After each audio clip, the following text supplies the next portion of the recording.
Hello guys, അപ്പൊ ജിടിയുടെ ഒരു പുതിയ RP വീഡിയോയിലേക്ക് ഏവർക്കും സ്വാഗതം. എന്റെ പേര് പാലക്കാട് അച്ചാച്ചൻ എന്നാണ്. ഇപ്പൊ എന്നെ കാണാൻ ഇതുപോലെ ഇരിക്കണത്.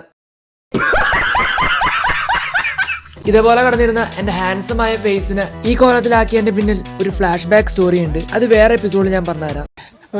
പിന്നെ ഞാനിപ്പോ മംഗളശ്ശേരി ഫാമിലിയിലെ ഒരു മെമ്പറും കൂടിയാണ്. ഈ ഫാമിലിയിൽ ഏകദേശം ഒരു 10 പേരുണ്ട്. പക്ഷെ അതിൽ കുറച്ചുപേരെ മാത്രം എനിക്ക് പരിചയമുള്ളൂ. നമ്മുടെ ഫാമിലിയുടെ ലീഡർ റോജർ സ്മിത്ത് ആണ്. റോജർ ഏകദേശം കുറുപ്പിനെ പോലെയാ. ഏത് നേരം പോലീസുകാരുടെ കണ്ണുവെട്ടിച്ച് മുങ്ങിയടക്കുക, അതാണ് പുള്ളിയുടെ മെയിൻ ഹോബി. അടുത്ത ആള് പാബ്ലോ ആണ്. പുള്ളിയുടെ മെയിൻ പരിപാടി മെക്കാനിക് ആണ്. അതുകൂടാണ്ട് ഡ്രഗ്സ് നടത്തുന്ന പരിപാടി പുള്ളിക്കുണ്ട്. അടുത്തായിട്ട് എനിക്ക് അറിയാവുന്ന ആളെന്ന് വെച്ചാൽ ആടുതോമയാണ്. പുള്ളി ഒരു ശരിയായ സൈക്കോ ആണ്. ആടുതോമ പ്രൊവോക്ഡ് ആയ ഓപ്പോസിറ്റ് നിൽക്കുന്ന ആളെ കുന്നുകളയും. ഇതാണ് പുള്ളിയുടെ ഒരു ഹോബി. ഇനി എനിക്ക് പറയാനുള്ളത് ഹസീസ് മോനെ പറ്റിയാണ്. പുള്ളി നമ്മുടെ ഫാമിലിയിൽ പുതിയതായിട്ട് ജോയിൻ ചെയ്ത മെമ്പറാണ്. ഇപ്പോൾ ഫാമിലിയിൽ നിൽക്കണോ അതെ പോലീസിൽ ജോയിൻ ചെയ്യണോ എന്ന ഒരു കൺഫ്യൂഷനിലാണ്. അവസാനമായിട്ട് എനിക്ക് പറയാനുള്ളത് കുടുംബഹംസുവിനെ പറ്റിയാണ്. അവന്റെ മെയിൻ പരിപാടി കുടുംബറിച്ച് വിൽക്കലാണ്. അവൻ വഴിയാണ് മംഗളശ്ശേരി എന്ന് പറഞ്ഞ ഈ ഒരു ഫാമിലിയുടെ അംഗമായി ഞാൻ മാറിയത്.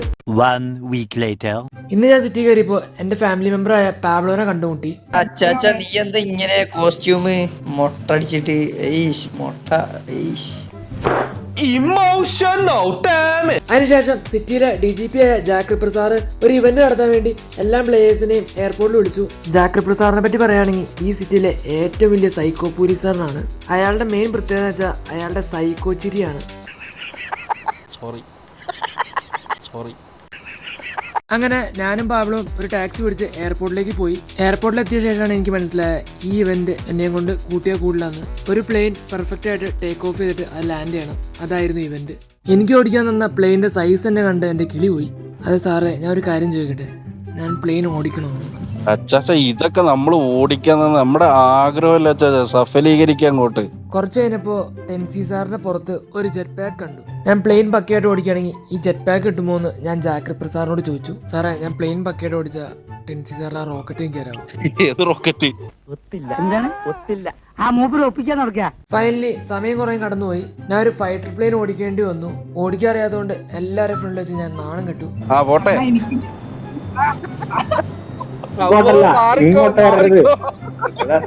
അവനെ വേറെ വഴിക്ക് വഴിതിരിച്ചു വിടറാ.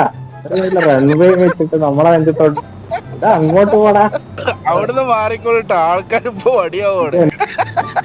അങ്ങനെ മിസൈലൊക്കെ വിടുന്നുണ്ട് ടെൻസ് സാർ, ഇതാണതൊന്നും കൊടുക്കാത്ത. അപ്പോ എങ്ങനെയോ ഫൈറ്റർ പ്ലെയിൻ ഓടിക്കാൻ പഠിച്ചു. നിങ്ങൾ ജോയിസ്റ്റിക്ക് പിടിക്കുന്നതിന്റെ പ്രശ്നമാണ് അച്ചാച്ച. സാറേ ഒന്ന് പ്രാർത്ഥിക്കണേ. പ്രാർത്ഥിച്ചു, ഇനി പോയിട്ട് വാ. സോ എങ്ങനെയൊക്കെ കുറച്ചു നേരം എയറിലൂടെ വിമാനം ഓടിച്ചു നടന്നു. പക്ഷെ ലാൻഡ് ചെയ്യുന്ന സമയത്ത് ഒരു ചെറിയ അബദ്ധം പറ്റി. എന്റെ പ്ലെയിൻ ക്രാഷായി. പക്ഷെ ഭയം കാരണം ഒന്നും സംഭവിച്ചില്ല. അങ്ങനെ ജാക്ക് റിപ്പർ സാറ് ആ ഒരു ഇവന്റ് ക്യാൻസൽ ചെയ്തിട്ട് ഒരു പുതിയ ഇവന്റ് വെച്ചു. ഇതിന്റെ റൂൾസ് എന്ന് വെച്ചാൽ 5 പാർട്ടിസിപ്പൻസ് ഉണ്ടാവും. അതിൽ ഞാനുണ്ട്, പിന്നെ എന്റെ ഫാമിലിയിലെ റോജർ സ്മിത്ത് ഉണ്ട്. ബാക്കി 3 പയ്യന്മാരെ എനിക്ക് അറിയത്തില്ല. ഇവന്റിലെ റൂൾസ് വളരെ സിമ്പിൾ ആണ്.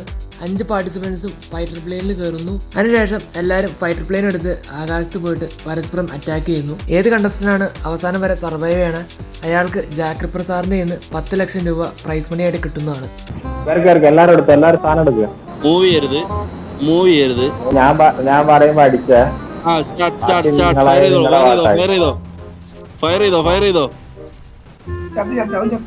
ഇതിന്റെ ഇടയിൽ ഞാൻ അറിയാണ്ട് റോജർ സ്മിത്തിനൊന്ന് തള്ളിയിട്ടു. അങ്ങനെ ഇപ്പൊ ബാറ്റിൽ ഫീൽഡിൽ 2 പേരും മാത്രമേ ഉള്ളൂ. ഞങ്ങൾ 2 പേരും തമ്മിൽ കടുത്ത പോരാട്ടമായിരുന്നു.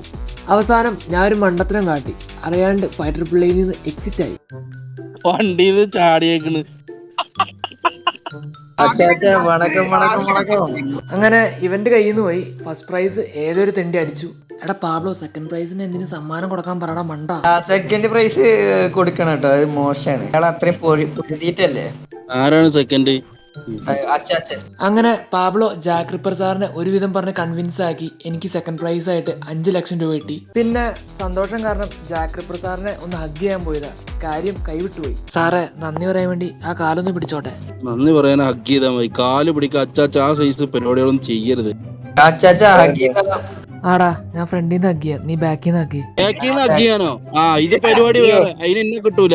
ഒരാള് ഫ്രണ്ടിൽ നിന്ന് ഹഗ് ചെയ്യാനോ ഒരാള് ബാക്കിൽ നിന്ന് ഹഗ് ചെയ്യാനോ, എന്ത് പരിപാടി?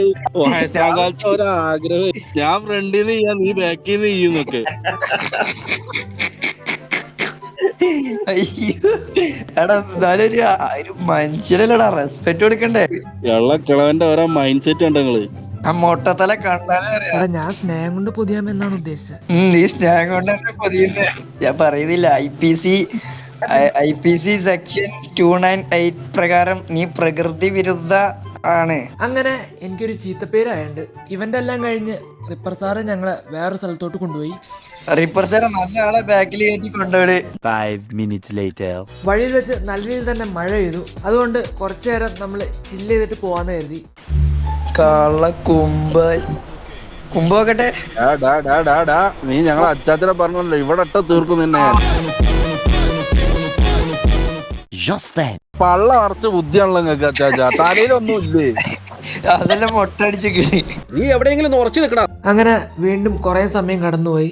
നമ്മുടെ ഫാമിലിയിലെ ഹസീഖ് ബ്രോ എങ്ങനെയും പോലീസിൽ ജോയിൻ ചെയ്യാൻ ശ്രമിക്കുന്നുണ്ട്. അത് തടയാൻ വേണ്ടി എനിക്ക് പറ്റാവുന്നതെല്ലാം ഞാൻ ചെയ്തു. ഞാൻ സാറെ കാല് പിടിക്കാം, ദേഹത്തെ ഓർത്താനും പോലീസിൽ എടുക്കല്ലേ. നമ്മുടെ കൂട്ടത്തിൽ ഏറ്റവും അടിപൊളിയായിട്ട് ഉടുമ്പരിച്ച് വെട്ടുന്നത്, അയ്യോ ഉടുമ്പരിച്ചല്ല, ഞാൻ മാത്രമല്ല അവരെല്ലാവരും ഇയാളൊക്കെ പൊടിച്ചിട്ട് ഈ ഫാമിലിയിൽ കയറ്റി കഴിഞ്ഞാൽ പോലീസിന് നമ്മളെ ഒറ്റക്കൊടുക്ക വേറെ ആള് വേണ്ട ആവശ്യമില്ല. അച്ചാച്ചൻ നിഷ്കളങ്കനായ ഒരു മനുഷ്യനാണ്. അതുകൊണ്ടാണ് ഇത് ഇങ്ങനെ ഇടക്കിടക്ക് ഇറച്ചി വരുന്നത്. എൻ്റെ ഒരു മണ്ടത്തരം കാരണം ജാക്ക് റിപ്പർ സാറ് ഞങ്ങളുടെ ഇല്ലീഗൽ ബിസിനസ്സായ ഉടുമ്പരിച്ച് കടത്തിൽ പിടിച്ചു കഴിഞ്ഞു. ഇനി സിറ്റിയിൽ ആരും അറിയാണ്ട് ഉടുമ്പരിച്ച് കടത്തിൽ നടത്താൻ ഇച്ചിരി നമ്മൾ പാടുപെടും. 2 hours later. അച്ചാച്ചേരി അല്ലെ ഞാൻ ഫസ്റ്റ് പാടാം. നീ പാട്. പരത്തന്റെ ഒപ്പം മുളത്തിച്ചാടിയ തങ്കമ്മേ, നിന്റെ വരവരപ്പിന് കളി തങ്കമ്മേ, ആണിന്റെ മാനം കാക്കുന്നതടി തങ്കമ്മേ, അത് വീട്ടിലിരിക്കുന്ന പെണ്ണുങ്ങളാണടി തങ്കമ്മേ, ഞാൻ വയസ്സനല്ലടി കളവനല്ലടി തങ്കമ്മേ, ഇത് പഴനിയാണ്ടവൻ കനിഞ്ഞതാണടി തങ്കമ്മേ. എന്നാ അച്ചാച്ച ഒരു പാട്ട് പാട്. ഓക്കെ, ഞാൻ പാട്ട് പാടാൻ പോവാണേ. ഇന്നു ഞാൻ എൻ്റെ മുറ്റത്തൊരറ്റത്ത് കഞ്ചാവിൻ തൈ കൊണ്ടു നട്ടു, മിണ്ടാതെത്തിയ പോലീസുകാരനെ തൂക്കിയിലെടുത്ത് ജീപ്പിലിട്ടു, 2ാം നാൾ എന്നെ സ്റ്റേഷനിൽ കയറി നന്നായി പെരുമാറി. അയ്യോ കൊളായോ. അടുത്തായിട്ട് പാട്ട് പാടേണ്ട ആള് ഹസീഖ് ബ്രോ ആണ്. പക്ഷെ പുള്ളി എന്ത് ചെയ്തിട്ടും പാട്ട് പാടുന്നില്ല. പെണ്ണിന് വേണ്ടി ഞാൻ ആ പാട്ടോട് ഏതാണ് പാടി തന്നിട്ടും പാടാൻ വയ്യ ബ്രോ. അല്ല അതിന്റെ തുടക്കം എന്താണ്? പാലപ്പം അല്ല, അത് പഴംപൊരി. പഴംപൊരി അല്ല, ഉണ്ടംപൊരി. പോയിക്കോളാം അവിടുന്ന് നിങ്ങള് വർക്കാരെ വർത്താനം പറഞ്ഞെടുത്തിട്ട്. അച്ചാച്ചന് വെറും പഴംപൊരി, ബീഫ്, പൊറാട്ട അതൊക്കെ മനസ്സിലുള്ളു. ഹസീഖ് ബ്രോന് മാത്രമല്ല മറ്റുള്ളവർക്ക് എല്ലാവർക്കും പാടാൻ മടിയായി. അതുകൊണ്ട് പാബ്ലോ തന്നെ വീണ്ടും ഒരു പാട്ടും കൂടി പാടി. നിന്നെന്താ ഇവിടെ മുക്കുത്തിയായിട്ട് ഇരുത്തിയേക്കാ നായി പാടങ്ങോട്ട്. ഞാനും എൻ്റെ ആളും 40 പേരും പാവാട പൊക്കി ഞാനൊന്നു. ഈ അച്ചാച്ചന്റെ കഴപ്പ്. അങ്ങനെ ഇന്നത്തെ ഈ ഒരു പരിപാടി വൈൻഡപ്പ് ചെയ്യാൻ വേണ്ടി ആദിൽ ബ്രോനോട് പാട്ട് പാടാൻ പറഞ്ഞു. വേം അതിൽ ബ്രോ സമയല്ല, വേഗം. സമയം എത്ര അയച്ചിട്ട് ഞങ്ങള് ഇവിടെ തന്നെ 1 മണിയായി. നാട്ടിൽ സമയത്ര? വേഗം ആദിൽ ബ്രോ പാട്.